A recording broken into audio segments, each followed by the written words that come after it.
Nous voici sur une route comme les autres. Quoique, les routards confirmés auront tout de suite reconnu le tracé jaune habituel aux routes made in USA. Nous sommes à l'ouest des États-Unis, en Arizona plus précisément.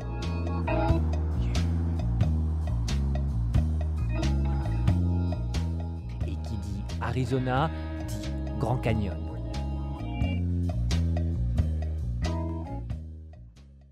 C'est la première fois que mon rédacteur en chef m'y envoyait. J'étais donc impatient de voir cette merveille naturelle.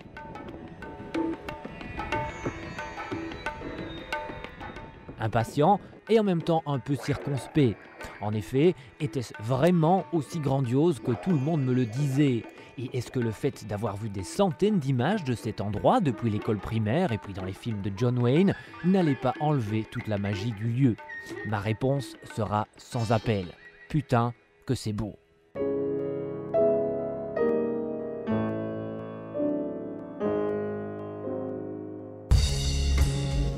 Le Grand Canyon, c'est un géant, une faille impressionnante de 400 km de long, c'est quand même la distance entre Paris et Londres, et d'une quinzaine de kilomètres de large.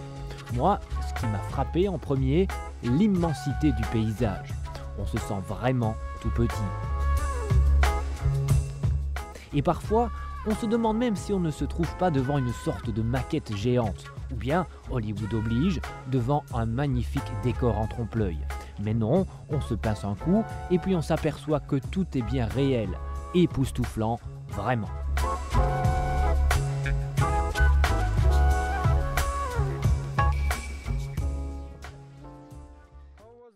Le Grand Canyon National Park est le plus visité des États-Unis. Il y a souvent foule, surtout le long du South Rim, le versant sud du canyon. C'est là que se trouvent toutes les commodités touristiques, médicales et commerçantes du parc. Une route longe le canyon et offre de nombreux points de vue, tous plus époustouflants les uns que les autres. Depuis le Visitor Center, de nombreuses cartes et plans vous proposent des promenades plus ou moins longues dans le canyon. D'une petite promenade de quelques heures à la randonnée sportive de quelques jours. Car sachez quand même que tout ici est disproportionné.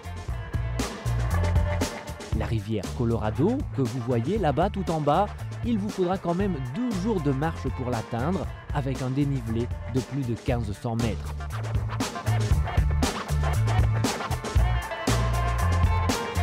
Pour une première visite, le plus simple est de suivre le sentier aménagé et bétonné qui longe la gorge sur plusieurs kilomètres. Un petit conseil, prévoyez d'emporter des bouteilles d'eau. Je pourrais continuer ce reportage en vous alignant des tas de statistiques. Le débit en mètres cubes du Colorado en contrebas, le nombre de photos prises par les touristes japonais ou les noms latins des écureuils qui viennent à votre rencontre. Mais sincèrement, parler sur de telles images, c'est presque un crime.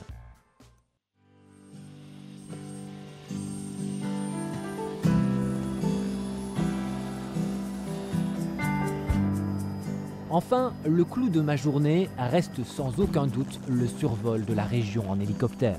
La plupart des compagnies se trouvent sur l'aéroport de Tusayan, comptez environ 150 $ pour une heure de vol.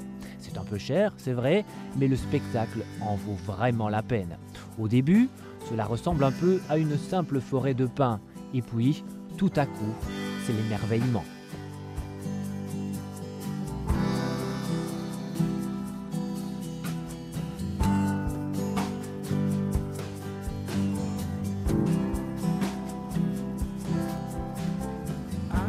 To bet that your old man became fascinated with his own plan.